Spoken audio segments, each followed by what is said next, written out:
This is nothing against neurolinguistic programming, because all men have to use NLP at some point. But the dialectical neurolinguistics, I would just say, is inadvisable.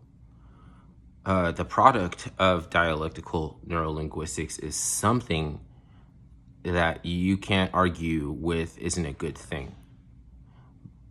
But to become a dialectic neurolinguistics expert is nothing to brag. That's why it is inadvisable, and that's all you need to know, and that's all I'm gonna say. Because I don't want to disparage neurolinguistic programming, because it's their scam. Fucking instead of a skill in a useful area or vocation that you can thrive, then they give you neurolinguistics. When you get out of college, that's what you have.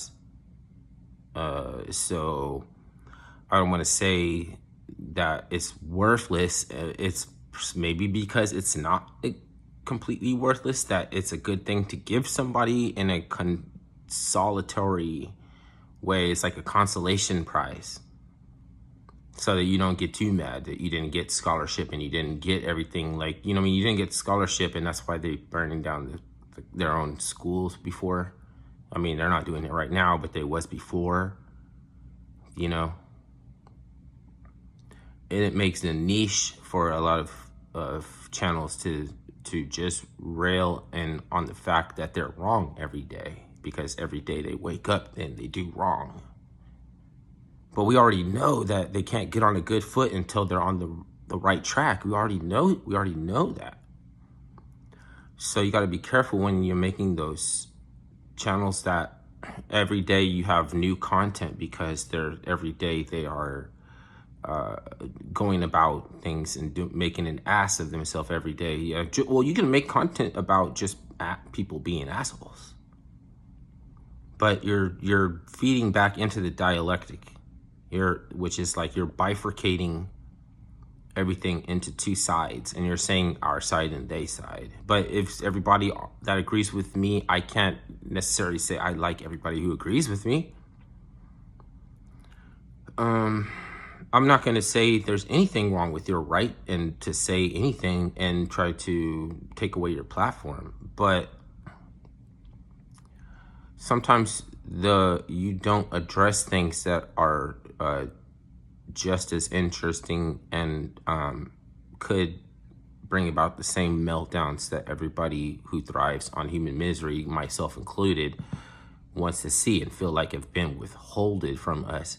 And the danger in withholding that from us is because those are the same pompous, false, pious idiots that want to legislate and come from a high-minded place of moralizing everything to say this is why you need a mask, this is why you need a bureaucracy, this is why you need this and that, because you've only gone halfway to the point of saying you can't do this anymore. It's playing who's the boss. That we already, when you haven't calculated, they have the purse strings, they have the energy commission, they have these things that could turn it off. If they're ever going to abdicate, if they're ever going to give up, or if we're going to subdue them, their last resort is going to be to burn everything down. Damn, if I'm complaining, then what's the solution, right? And it's just about a perspective, because the same thing that is being ill afforded to us by these scoundrel lying, by the true shiners and everything, we're also not being afforded your full potential, the potential of the full perspective from people who are on our side. Done.